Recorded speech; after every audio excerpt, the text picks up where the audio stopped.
Volvemos una semana más y iba a decir, y sin ganas de dejarlo, sino todo lo contrario, de continuar hablando del cura Vacas, como siempre, una semana más, con Tente Lagunilla. Muy buenas, Tente. Hola, muy buenas. Que además teníamos un capítulo a medias que tenemos que cerrar, esas ascensiones tras el accidente de los faquires, lo que fueron los finales de los 50, década también de los 60, como hubo ese frenazo, pero que sobre todo para los palentinos, ¿no? Decíamos el otro día. Sí, efectivamente, en Palencia es un hachazo importante el accidente, y durante toda esta época que nosotros llamamos después del accidente, que ya llevamos otro capítulo y este es el segundo y último, esperemos, de esta serie. Pero antes de entrar en el meollo, creo que teníamos alguna novedad.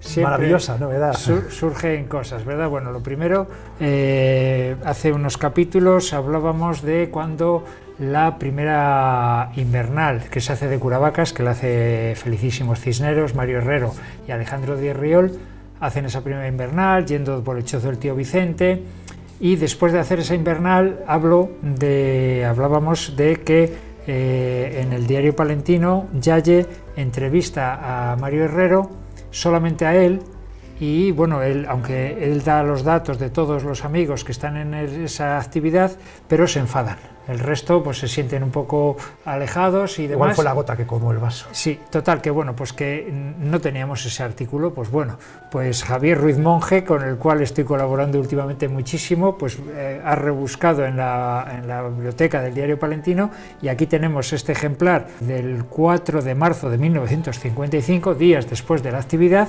que sale esta entrevista que le hace Yaye, y efectivamente leyéndolo, pues bueno, no es que les desprecia a los otros, pero simplemente da sus nombres, y la entrevista es solamente de Mario Herrero con este, ¿no?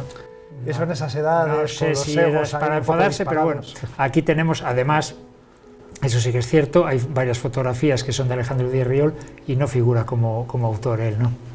Entonces, bueno, pues igual también fue por eso. Pero bueno, pues otra cosa, que esto sí que es la bomba, es, recordarás cuando hablábamos de que se coloca el vértice geodésico en 1909.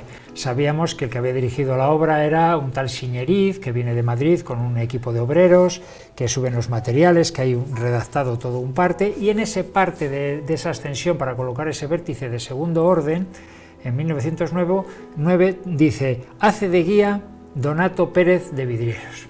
Y claro, yo decía, este Donato Pérez pues le tengo que localizar. ¿Será? Es que se ve que alguien... Y no había manera de localizarle. Llevaba de verdad mucho tiempo siguiendo pistas. Pues bueno, afortunadamente, gracias a Ana, sobre todo, la amiga del mesón El Molino de ahí en Vidrieros, yo dije que preguntara a su abuela, que tiene muy buena memoria y demás. Al principio seguimos unas pistas falsas, pero hace 2 días ya por fin me ha pasado el teléfono de Marta Pérez Rodríguez, que es una de las muchas nietas de Donato Pérez. También Javier me localizó ya en las partidas de nacimiento, en el obispado, me localizó unos datos muy jugosos, ¿no? No era Donato Pérez Pérez, sino era Donato Eusebio Pérez Pérez, nacido en Vidrieros el 12 de diciembre de 1888, bautizado el 17, 5 días después le bautizaron, hijo de Jorge y Feliciana, se confirmó en Vidrieros el 22 de agosto de 1898, era el pequeño de 8 hermanos, ni su padre ni su madre murieron en el pueblo, se casaron el 28 de julio de 1872, sigue en el pueblo, él tampoco ni se casó ni murió en Vidrieros, y toda la familia pues desaparece de Vidrieros. No sabíamos por qué ya ni muere ni se casa en Vidrieros, qué es lo que había pasado. Parece ser, ya me ha contado su nieta, pues que de la familia en aquella época, pues la inmigración, ya sabemos todos aquellos, se fueron del campo a la ciudad. Se fueron a Velilla. Ella sí, Marta vive en Palencia, y incluso un hijo de Marta parece ser que es aficionado a la montaña, ha trabajado o va mucho por la roca, por lo menos. Bueno, pues por la instalación esta que tenemos aquí en Palencia, el rocódromo, exactamente. Conoce, efectivamente. Bueno, pues la familia se fue a Velilla, supongo que los padres y los 8 hermanos se fueron a Velilla, y allí vivió toda su vida hasta su muerte, Donato Pérez, hasta que muere el 11 de julio de 1982, a los 90 y tantos años, ¿no? Pues bueno, no solo tengo aquí la partida de nacimiento que me ha facilitado la familia, sino que ya me van a enviar más fotos, pero ya me han enviado estas dos estupendas fotos, que ya, bueno, aquí ya Donato pues es mayor, se ve que era aficionado a la caza, aquí se le ve con un rebeco, con un corzo, no entiendo yo estas cosas, aquí con su mujer y con una de sus hijas paseando por, yo creo que es Palencia, y bueno, pues se le ve mayor. Estoy intentando... Claro, es que la foto de cuando era joven era difícil. Es difícil, en 1888, imagínate. Pero bueno, en 1909, cuando sube, tiene 21 años, a ver si me localizan alguna foto lo más cercano posible a esos 21 años, que es cuando sube guiando a estas personas del Instituto Geográfico. Pues bueno, ya es encontrado. Parece que no, pero es una satisfacción, ¿eh? Porque llevaba tiempos, esto es era ese verso suelto que quedaba. De una cosa de investigación, ¿no? Es como cuando descubres algo, pues a mí me resulta muy gratificante. Sobre todo que me llamaba mucho la atención, me hacía gracia que decía Tente, hemos seguido pistas falsas, porque claro, la gente dice, pues yo creo que puede ser, y tú tiras por ahí, hasta que llegas y entras en un callejón sin salida. Ana, la amiga esta de Vidrieros, pues me decía, tengo localizado a un hijo que vive en Otero de Guardo, no me acuerdo dónde, en Campo Redondo. Digo, uy, madre, digo, un hijo no creo, digo, estamos hablando de alguien que nació en 1888, tiene que ser... No, igual era el pequeño, claro, al día siguiente me llamaba y me decía, no es esa familia. Bueno, pues claro, Donato Pérez, pues había muchos y entonces, bueno, pues se confundían las pistas, ¿no? Pero ahora ya ahora ya le tenemos, porque ya te digo que tenemos ahí, incluso la nieta me reconocía que ella, hasta que no veía la partida de nacimiento, no sabía que su abuelo tenía un nombre compuesto, que era Donato Eusebio, ¿verdad? Yo ya solo sabía porque Javier me había conseguido en el obispado la fe de bautismo. Bueno, pues seguimos ya, nos metemos retomamos. En el mismo punto donde dejamos el capítulo anterior. En contexto, el 21 de agosto de 1962 se hace la primera escalada de la Rabada y Navarro en el Naranjo de Bulnes. En 1963, el 11 de agosto, Rabada y Navarro mueren en la norte de Leijer, por ir continuando un poquito con la historia, ¿verdad? Y en 1964, el 15 de agosto, el Día de la Virgen, colocan en la cumbre del Curavacas la Virgen de las Nieves. El promotor es Miguel Ruiz Ausín, que le hemos tenido con nosotros hace unos días, ¿verdad? El contacto con el escultor es Ángel Ramos, el escultor es Saturnino Gutiérrez Barriuso, es un hombre que nació en Palencia en 1939, fue un escultor de éxito. Tuve la oportunidad de entrevistarme con él, creo que desgraciadamente ha muerto ahora cuando estamos hablando, pero bueno, aquí tenemos estas fotografías del día de la colocación de la Virgen, pero como vamos a dedicar un capítulo entero a hablar de las vírgenes que ha habido en la cumbre, las cruces que ha habido en la cumbre, todas estas cosas, pues hablaremos más largo y tendido sobre este tema. Aquí solo decir que en agosto de 1964 se coloca la Virgen de las Nieves, que es la primera Virgen de las Nieves, muy bonita por cierto, muy modernista, en la cumbre de Curavacas. Seguimos avanzando. En 1964, el 19 de agosto, 4 días después, sube un grupo de Barruelo. Se enteran de que han colocado esa Virgen en la cumbre y se van, como siempre estos barruelanos son la monda, dan un paseo son unos andarines formidables, porque otra vez se van andando, una marcha de varios días, esta vez se ve aquí con mochilas, caminando desde Barruelo hasta el Curavacas y van, se hace una foto con la cruz que han colocado unos días antes, y bueno, pues en esta foto tan estupenda que hay ese grupo de barruelanos ahí en la cumbre, pues de pie de izquierda a derecha está Alberto Álvarez, algunos viven todavía, Alejandro Miguel, Abilio Rodríguez Presa, Ángel Torices, en la segunda fila agachados Jesús Solana y Eduardo Soriano, y sentado en el suelo Ángel Herrero. De esa misma ascensión tenemos estas fotografías que son estupendas. En una de ellas está Abilio Fernández y Jesús Solana, son dos personajes muy curiosos que hablaremos más de ellos, con la recién colocada Virgen de las Nieves, que lleva 4 días en la cumbre, ¿verdad? Y en la otra fotografía, pues este hombre de la boina y pantalón corto tan así es Ángel Torices, era el cura de Barruelo. Y hay, en esta fotografía que está aquí este hombre, hay un detalle curiosísimo, ¿no? Que es que ahí al fondo, a la derecha, se ve a uno de blanco con una especie de carretillo en la mano de madera. Pues bueno, eso es las andarillas en las que habían subido la Virgen, las piezas de la Virgen, Ausín y compañía, claro, unos cuantos días antes. Luego, cuando hablemos de la colocación, lo suben en burro hasta el collado del hospital, luego lo suben, fue un trabajo grande porque se va 110 kilos toda la cruz, toda la Virgen. El 20 de agosto de 1964, en el diario de Burgos, sale este artículo que es una imagen de la Virgen de las Nieves colocada en el Monte Palentino. Ya veis que en el Diario de Burgos publicaban cantidad de cosas, ¿no?, de la actividad en Palencia, porque realmente pues, la montaña palentina está muy cerca de Burgos capital, más cerca casi que de Palencia capital. Bueno, pues el 24 de agosto de 1964, pocos días después de todo esto que estamos hablando, se hace la última anotación en la libreta de cumbres que hay en ese momento en la cumbre de Curavacas. Poco después, el 10 de septiembre de 1964, Felipe Calleja baja esa libreta, sube desde Vidrieros con un obrero de su padre que están construyendo unos chozos por la zona y baja, como suben y ve que está ya llena, pues se la baja, ¿no? Y todo esto nos lo va a contar porque le tenemos aquí perfectamente grabado a Felipe Calleja y nos cuenta cómo, recuerda, tiene una memoria prodigiosa, está perfectamente en forma, y nos cuenta cómo bajó esa libreta de la cumbre. Y además, bueno, pues luego al final pues tiene una pequeña sorpresa. Esa ascensión fue debida a que el jefe del Distrito Forestal de Palencia de aquel entonces pues estaba intentando que mi padre le hiciese unos chozos para pastores en la parte alta de las laderas del Curavaca, ya casi prácticamente pegando a las paredes del Curavaca.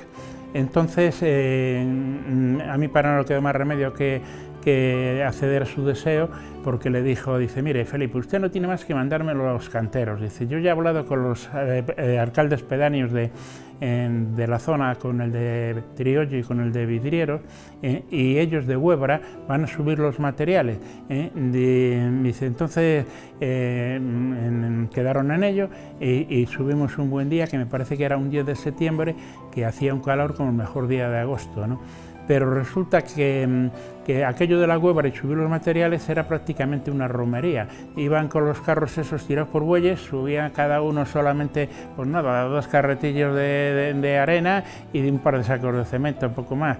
Y llevaban los hombres, pues iban bien provistos de chorizo, cecina, queso y tal, la bota y eso, y aquello era una auténtica fiesta, como una romería y tal, ¿no? Entonces, el primer día, como no se podía trabajar mientras subía los materiales, pues le dije a uno de los muchachos gallegos, que tenía 17 años, que trabajaba con mi padre, digo, mira, ¿sabes lo que vamos a hacer? Digo, vamos a subir nosotros, mientras tanto vamos a aprovechar el día, y subimos a la cumbre. Entonces estaban jugando, era las 3 de la tarde, y estaban jugando la bolera de Triollo las fuerzas vivas de la localidad. Estaba el cura, estaba el alcalde, estaba el sargento de la Guardia Civil y tal, y les pregunté, digo, ¿cuánto tiempo se tarda en subir a la cumbre?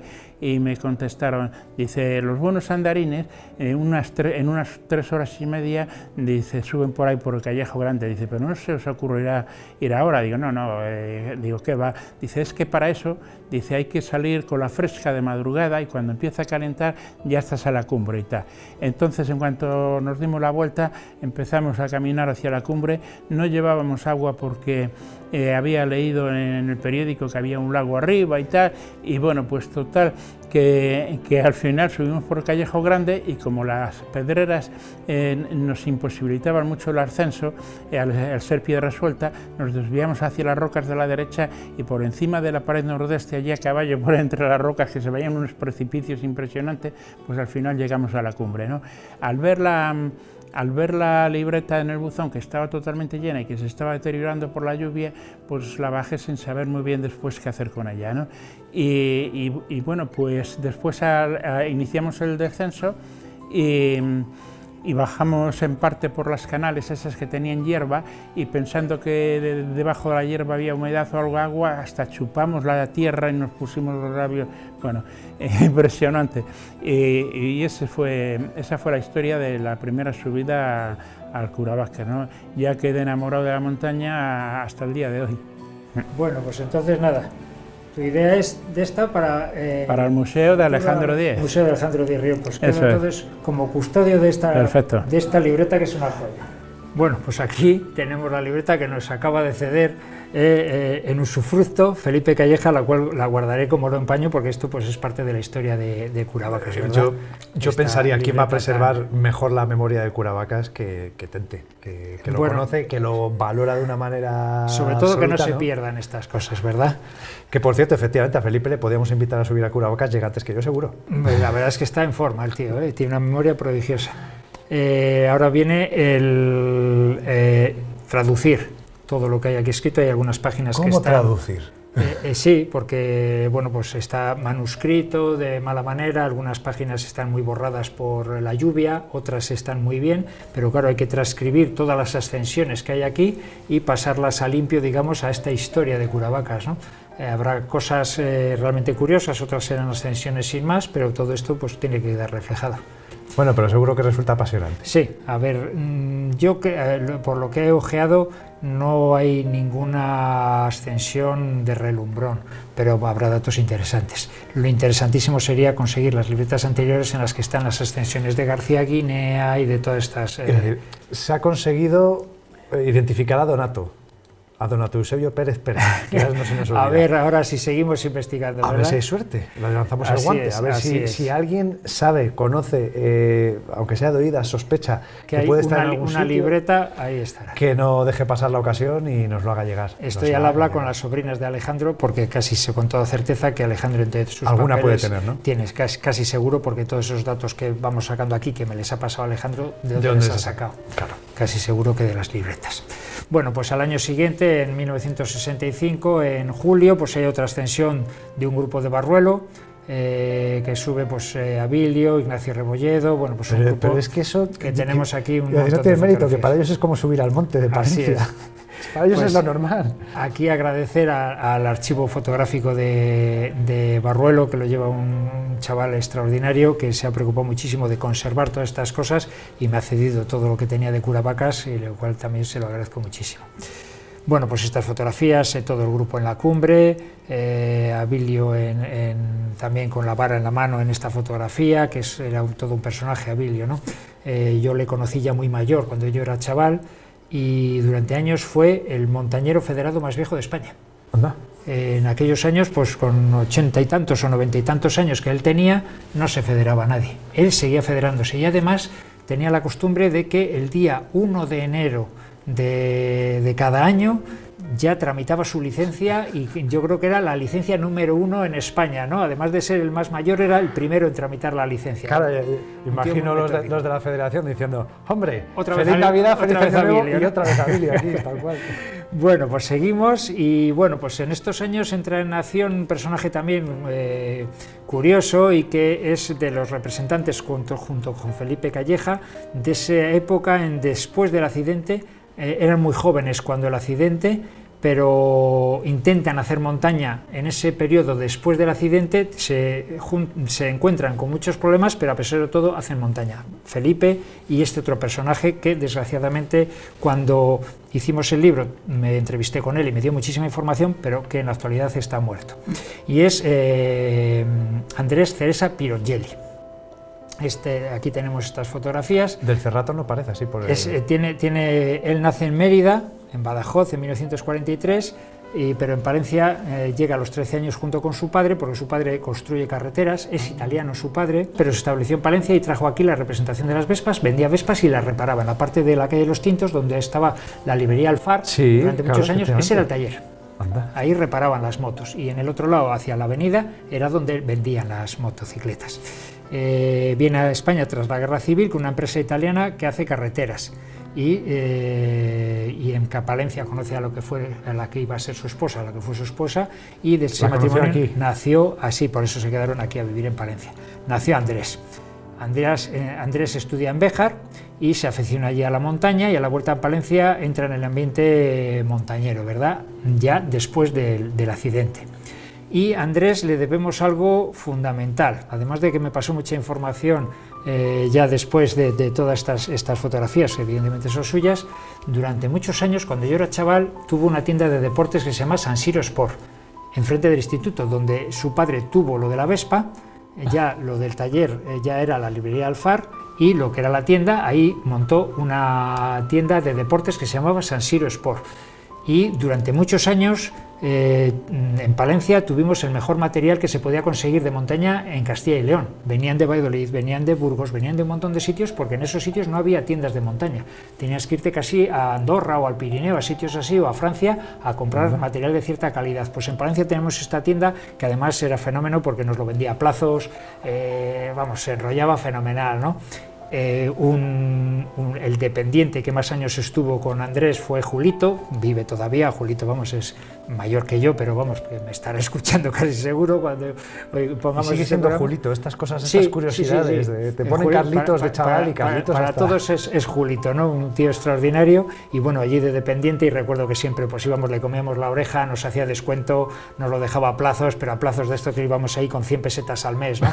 Y entonces, bueno, pues gracias a Andrés hubo mucho material y de buena calidad en Palencia. Pues bueno, aquí tenemos pues otras fotografías que me dio Andrés en su día, pues haciendo equilibrios con las Vespas, claro, porque él tenía facilidad de conseguir esas motos, era muy aficionado a las Vespas y hacía, bueno, aquí le vemos pues haciendo ¿no? equilibrios y cosas así. También de Andrés, pues en 1965, en agosto, pues hace una ascensión con varios amigos y tenemos un montón de fotografías. Aquí les vemos acampados en los prados de Cabriles al pie de Curavacas, y luego en todas estas fotografías que son preciosas, en blanco y negro, en la cumbre, con esa Virgen de las Nieves que lleva 1 año o 2 años en la cumbre.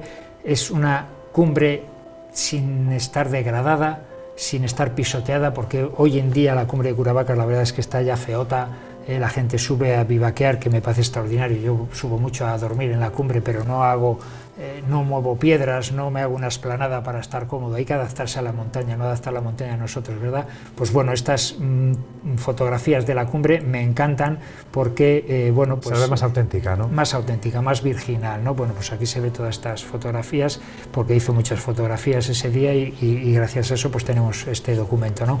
También en el capítulo de los chozos hablamos de un incendio en el chozo de Cabriles. Bueno, pues aquí tenemos las 3 fotografías de cuando ellos ven el chozo aquel incendiado. Hay varias versiones, les denunciaron a ellos porque subió un guarda y les pensaba que era ellos dicen que no, que había sido unos curas que habían dormido allí. Bueno, hay varias versiones, pero bueno, todo anecdótico, ¿no? Y ahora sí que vamos a ver una cosa muy curiosa.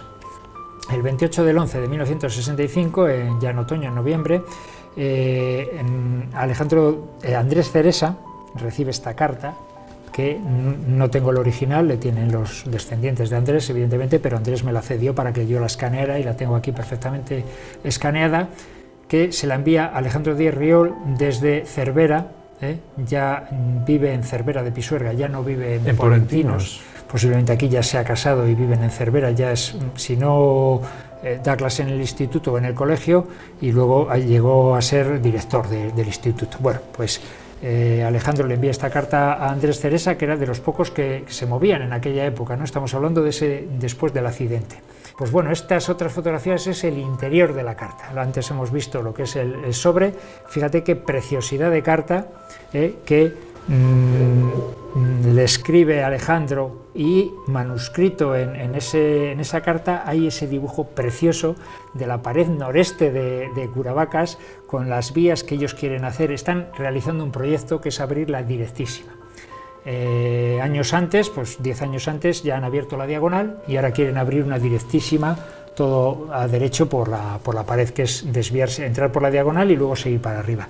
Con el tiempo esto acabará siendo la vía de la directa del Fraga, que es como se conoce ahora, porque la abrieron dos primos entre ellos que se apellidaban Fraga, familia de Fraga, pero eso hablaremos porque eso se hizo en los 70.